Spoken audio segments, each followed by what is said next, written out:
कर दी गई। बहुत तरफ से आवाजें उठ रही हैं, कई लोग सही बता रहे हैं, कई लोग गलत बता रहे हैं इस चीज को। आपके ख्याल से क्या ये ठीक है जो पीआईएसएल किया गया, और जिस तरीके से जो रेट लगाए गए, जो कहा जा रहा है कि जी बहुत ही सस्ते में निकाल दी, आपको लगता है ऐसा होना चाहिए था? उसमें देखिए, I am not really an expert on this issue, लेकिन बात यह है कि ये 2010 से पीआईए का क्राइसिस शुरू हुआ, तो इसका भी हमें जायजा लेना चाहिए कि किसकी कितनी गलती थी।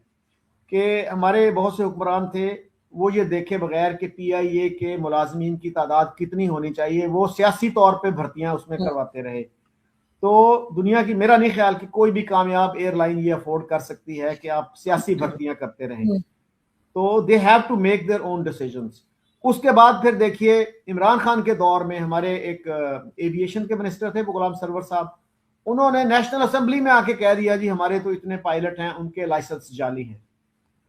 तो मतलब अजीब वो है कि भाई ऐसा अगर इशू था भी तो आप प्राइवेटली डिस्कस करते। आपने पूरी दुनिया को अलर्ट कर दिया कि जी हमारे तो पायलट जो है वो क्वालिफाइड नहीं है। तो इस तरह की जो पॉलिसीज हमारी बनती रही, और फिर जब इतना लॉस शुरू हो गया तो इसको तो मेरे ख्याल में जल्दी बेचना चाहिए था, ट्रांसपेरेंट तरीके से बेचते, जल्दी बेचते। या अगर आप इसको खड़ा करना चाहते थे तो सियासी जमातों को एग्री करना चाहिए था कि यार ये सियासी भर्तियां जो है ना, इसमें पीआईओ को मुआफ रखें, इसमें ना करें। तो ये बहुत ही कॉम्प्लिकेटेड सी स्टोरी बन गई कि अब अगर आप नहीं बेचते, आई एम नॉट श्योर कि इस वक्त जो प्राइस लगी वो कितनी सही है। वो आई मीन कंफ्लिक्टिंग व्यूज मैंने सुने हैं मीडिया पे, लेकिन कुछ लोग ये कह रहे हैं कि यार जो लॉस हो रहा था, अगर वो $50 बिलियन का था हर साल का, तो आप कम से कम उससे तो बच गए हैं। कि गवर्नमेंट को जो है कम से कम 10 बिलियन अभी मिल गए हैं, और भी उनके पास शेयर्स भी हैं। I think 25% shares are with still with the government. तो अगर वो चल पड़ती है तो मेरा ख्याल है फायदा ही होगा उसका लॉन्ग टर्म में। लेकिन वही बात है कि हम कोई भी चीज, कोई फैसला बर वक्त नहीं करते। कि अब देखिए, स्टील मिल की प्राइवेटाइजेशन हो रही थी, उसमें हमारे चीफ जस्टिस साहब कूद पड़े, वो इफ्तिखार चौधरी साहब जो थे। नहीं मैं होने दूंगा भाई, एक इकोनॉमिक डिसीजन है, लेट द इकोनॉमिस्ट डिसाइड। तो अदलिया जो है हर चीज में इतनी एक्सपर्ट नहीं है। चीनी की कीमत एक दफा सुप्रीम कोर्ट ने, आपको याद है, कंट्रोल करने की कोशिश की कि जी इससे ज्यादा कीमत पे नहीं बिकेगी, चीनी गायब हो गई। दुकानदारों ने कहा भी हम अफोर्ड नहीं कर सकते, अगर हम 100 की लेंगे तो 110 की, 105 की बेचेंगे तो हमारा गुजारा। आप कहते हो जी फर्ज करें 90 में बेचो। तो ये जो है ना मसाइल, जिसका काम उसको साझे, उसी को करने दें। हर काम में आप जो है ना गैर मुतलका लोगों का मशवरा, उनकी एडवाइस ना लें। और यही एक तरीका है कि जो, अगर एजुकेशन का इशू है तो एजुकेशनिस्ट से पूछें, अगर इकोनॉमी का इशू है तो इकोनॉमिस्ट से पूछें। तो unfortunately we don't have respect for expert knowledge, और यही वजह है कि हम उसको डेवलप भी नहीं होने देते। बिल्कुल। और सर जाहिर है कि सिफारिश पे जब चलेंगे हर हर काम में, अगर लोगों को ऐसे लेकर आएंगे कि जिनका एक्सपर्टीज नहीं होंगी या जो जिनको काम नहीं आता होगा, सिर्फ सिफारिश पे, तो फिर यही हाल होगा जो इस वक्त जिस क्राइसिस से पाकिस्तान गुजर रहा है। आपके ख्याल से सर कौन सी ऐसी 2 या 3 मेन पॉइंट्स हैं या मेन चीजें हैं जिसके ऊपर फौरी तौर पे पाकिस्तान की जो गवर्नमेंट है या जो लोग पॉलिसीज बनाते हैं उनको फौरी तौर पे उस पर काम करना चाहिए, अगर वो चाहते हैं कि पाकिस्तान क्राइसिस से निकले? उसमें जी मेरे ख्याल में सबसे अहम बात यह है कि आप अपने मीडिया को जो है ना ओपन अप करें, एक जेन्युइन फ्री डिबेट जो है ना वो हो। जो इकोनॉमिस्ट आपकी पॉलिसी से एग्री करते हैं उनको भी बुला लें, जो डिसएग्री करते हैं उनको भी बुला लें, और थोड़ी बहुत आवाम की नुमाइंदगी भी उसमें रख लें कि वो क्या चाहते हैं। दोस्तों, जाहिल पाकिस्तानियों ने भारत के साथ न सिर्फ रिश्ते खराब किए बल्कि ट्रेड भी बंद किए, और अब तालिबान अफगानिस्तान के साथ भी अपने रिश्ते खराब कर लिए, जिसके कारण अफगानिस्तान ने भी पाकिस्तान के साथ ट्रेड बंद कर दिए हैं और पाकिस्तान अफगानिस्तान बॉर्डर को अनिश्चित समय के लिए बंद कर दिया है। पाकिस्तान ने अपने दोनों पड़ोसी देश के साथ रिश्ते खराब करके अपना ही बेड़ा गर्क किया है। आरजू काजमी और शकील चौधरी ने अपने शो में साफ साफ कहा कि एक तरफ भारत तीसरी सबसे बड़ी इकोनॉमी बनने जा रहा है और तरक्की कर रहा है, वहीं पाकिस्तान बर्बाद होते जा रहा है। 2024 से लेकर 2025 तक 14 मल्टीनेशनल कंपनियां पाकिस्तान छोड़कर जा चुकी हैं। पाकिस्तान की आवाम बदतर जिंदगी जीने को मजबूर है, वहीं पाकिस्तान की रीच क्लास के लोग ऐशो आराम की जिंदगी जी रहे हैं। आरजू काजमी और शकील चौधरी ठीक कह रहे हैं कि अगर पाकिस्तान भारत से रिश्ते सुधार लेता है और टेररिज्म को बंद करता है तो पाकिस्तान की हालत सुधर जाएगी। दोस्तों, आइए इसी टॉपिक पर आगे इस वीडियो को देखते हैं। चैनल पर आप नए हैं तो चैनल को सब्सक्राइब करें और वीडियो को लाइक करना ना भूलें। किसी यूनिवर्सिटी के हॉल में कोई डिबेट्स करवा लें, इस तरह की फॉरेन पॉलिसी पे करा लें, इकोनॉमिक इश्यूज पे करा लें, बाकी जो हमारे इश्यूज हैं, पॉपुलेशन एक्सप्लोजन का इशू है, उन पे करा लें, उलमाए किराम को भी बुला लें जो अपोज करते हैं इसको। तो इस तरह से मेरे ख्याल में एक हल हमें सुझाई दे सकता है, हमें हल मिल सकता है। हम ओपन डिबेट से पता नहीं क्यों घबराते हैं कि उससे क्या हो जाएगा। तो मेरा ख्याल है ओपन डिबेट आप करिए तो अच्छे ही उसके जो है ना नताइज निकलेंगे, अच्छे रिजल्ट्स आएंगे और उससे किसी को घबराना नहीं चाहिए।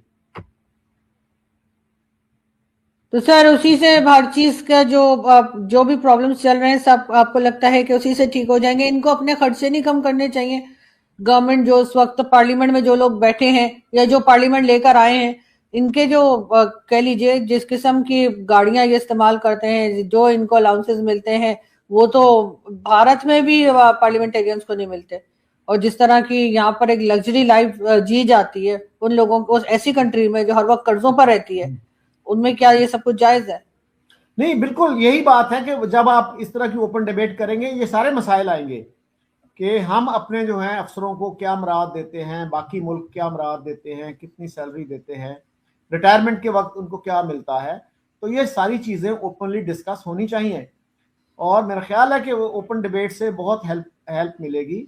तो मीडिया को थोड़ा सा ओपन अप करें, don't be afraid of free debate, free discussion. It's not going to harm anybody, it's not going to harm national interest. और सर भारत के साथ जो हमारी टेंशन बनी रहती है, मैं लास्ट में आपसे पूछना चाहूंगी, अगर वो कम हो जाती है, मैं ये नहीं कह रही कि दोस्ती हो जाए, आना जाना शुरू हो जाए, मिठाइयां बांट रहे हैं, लेकिन फिर भी एक जो हमने टेंशन बना रखी है, एक जो हर वक्त हमारे यहाँ से भी स्टेटमेंट्स चलती रहती हैं भारत के खिलाफ, या कहते रहते हैं जी वो जो फितना उल हिंदुस्तान और किस्म के नाम जो हम रख लेते हैं, क्या ये भी हमारी तरक्की में या हमारी प्रोग्रेस में एक तरह की रुकावट है कि हम दुश्मनियां बढ़ाते जा रहे हैं कम करने के बजाय? जी, देखिए वो कहते हैं ना कि it is not the countries that progress, it is the regions that progress. कि जैसे आसियान की एग्जांपल हमारे सामने है कि उन्होंने जो 8-10 मुल्क है, उन्होंने एक ऑर्गेनाइजेशन बनाई और वो काफी अच्छी चल रही है and it has been very helpful to their progress and development. तो व्हाई नॉट इंडिया के साथ रिलेशन से हमें क्या नुकसान होगा?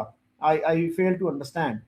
आई वुड लाइक टू अंडरस्टैंड कि कोई पाकिस्तान में ऐसा बंदा है जो कहे कि हमें टेंशन इंडिया के साथ रखनी चाहिए, उससे हमें फायदा होगा या हमारी इकोनॉमी को फायदा होगा, हमारे अवाम को फायदा होगा। तो मेरा नहीं ख्याल कि कोई भी बंदा, ये सेंसिबल आदमी ये बात करेगा कि हमें इंडिया के साथ टेंशन रखनी चाहिए। हमें अपनी पॉलिसीज का भी तनकीदी जायजा लेना चाहिए। वही बात है कि फ्री डिबेट करनी चाहिए, डिस्कशन करनी चाहिए कि हम किस तरह से अपने अवाम को अगर आप फोकस बना के रखें कि उनको किस तरह से हम मैक्सिमम फायदा पहुंचा सकते हैं।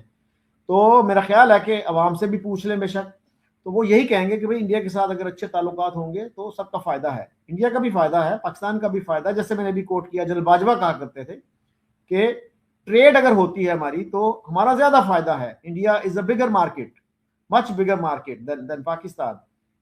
तो अगर हमारे यहाँ देखिए कोई सब्जी की शॉर्टेज होती है, कोई फ्रूट की शॉर्टेज होती है, तो हम अब जो है दूर के रूट से, दुबई के रूट से वो इंडिया की चीजें लेते हैं। भाई अब वाघा से क्यों नहीं ले सकते? तो ये सोचने की चीजें हैं, हमें थोड़ा सा जहन को खोलना चाहिए और तनकीदी ख्यालात का बुरा नहीं मानना चाहिए, उनको वेलकम करना चाहिए। सो इसी तरह से प्रोग्रेस हो सकती है, इसी तरह से आप एक कोर्स करेक्शन कर सकते हैं। तो लेट पीपल डिबेट थिंग्स। लेकिन सर वो जो शिकायत करता है, जो भारत हमें बार बार कंप्लेन करते हैं टेररिज्म की या इस तरह के जो हम कहते हैं नॉन स्टेट एक्टर्स की, उस पर हम काम क्यों नहीं करते? इनकार करने से तो कोई फायदा नहीं है। जी बिल्कुल, उस पर करनी चाहिए। और जो पाकिस्तान को शिकायत हैं वो पाकिस्तान उनके सामने रखे, जो इंडिया को शिकायत है वो रखे। और मैं तो इसमें सजेशन ये दे चुका हूं कि एक नॉन गवर्नमेंट बॉडी आप एक बना लीजिए जिसमें 50 पाकिस्तानी हो, 50 इंडियंस हो, 100 लोगों की एक आप बना लें। तो वो मीडिया को, मेरे ख्याल में मीडिया का रोल बड़ा अहम है कि दोनों तरफ का मीडिया जो है ना वो डिसइंफॉर्मेशन ना फैलाए, नफरत ना फैलाए। और ये जो है हमारा जो एग्रीमेंट था ताशकंद 1966 वाला, उसमें एक शेक ये भी थी कि both countries will avoid making propaganda, hostile propaganda against each other. तो उसको मेरे ख्याल में सीरियसली लेना चाहिए और मीडिया को अपना रोल अदा करना चाहिए।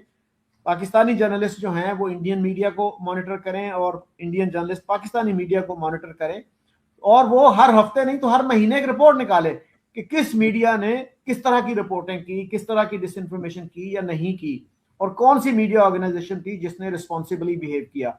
तो वो मेरे ख्याल में एक अच्छा स्टेप हो सकता है, और बाकी जो इश्यूज हैं वो भी इस तरह से रिजॉल्व हो सकते हैं, लेकिन अगर विल हो तो। और मेरा ख्याल है कि हमारा ज्यादा फायदा है इंडिया के साथ अमन करने में, अच्छे ताल्लुकात रखने में। और ये जो मिथ है ना कि इंडिया जी अखंड भारत चाहता है, वो मेरे ख्याल में बिल्कुल अबसर्ड है।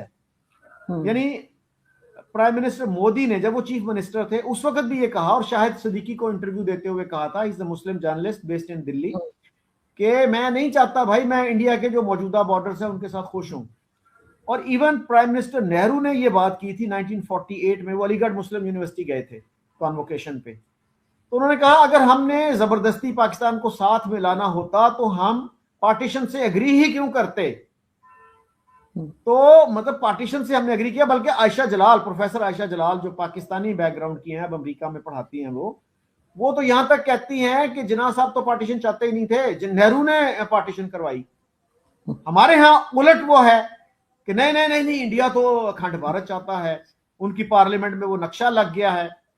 उस पर आप देखिएगा वो मेजर गौरव आर्या ने जो क्लिप बनाया था कि भाई ये अखंड भारत का नक्शा नहीं है, ये बिल्कुल एक डिफरेंट चीज है, एक हिस्टोरिकल पीरियड को ये रिप्रेजेंट करता है, और इसमें वो सारे इलाके भी इस वक्त शामिल नहीं हैं जो इंडिया में इस वक्त मौजूद हैं। That is a different issue है ऑल टुगेदर। लेकिन हमारे यहाँ जो है बहुत सारे जर्नलिस्ट जो हैं इस मसले को उठाते हैं without understanding the proper context, या शायद वो समझना ही चाहते, वो उसको एक हवा देना चाहते हैं, एक प्रोपेगेंडा पॉइंट के तौर पे उसको रखना चाहते हैं। तो मेरा ख्याल है जो सीरियस माइंडेड हमारे एनालिस्ट हैं वो इस चीज को इसका एहसास करते हैं कि ये अखंड भारत का कुछ वो नहीं है। और इवन एम्बेसडर इमरान अली ने मेरे साथ ये इंटरव्यू में भी माना कि भाई अखंड भारत का कम से कम अब कोई बात कोई इंडिया में ऐसी नहीं करता। अब देखिए इतनी हॉस्टाइल पॉपुलेशन को इंडिया अपने अंदर जम करके इसको मर्ज करके क्या क्या हासिल करेगा। वो तो जो इंडिया की ऑलरेडी जो सूरत हाल है उसको तहस नहस कर देंगे, जो एंटी इंडियन एलिमेंट्स हैं पाकिस्तान में, तो क्या क्या फायदा होगा उनको। So I mean this is really totally illogical thing. तो हमें रियलिस्टिकली सोचना चाहिए, अपने आवाम का सोचें, तो मेरा ख्याल है कि राहें निकल आएंगी। Where there is a will there is a way. बिल्कुल ऐसे ही सर राहें निकालनी चाहिए, और जो कह लीजिए जो नाराजगी और नफरतें उनको कम करने की कोशिश करनी चाहिए। और पाकिस्तान के ऊपर भी उतनी ही रिस्पॉन्सिबिलिटी आती है जितना कि हम भारत को कहते हैं। बहुत शुक्रिया सर कि आपने आज ज्वाइन किया। Thank you so much.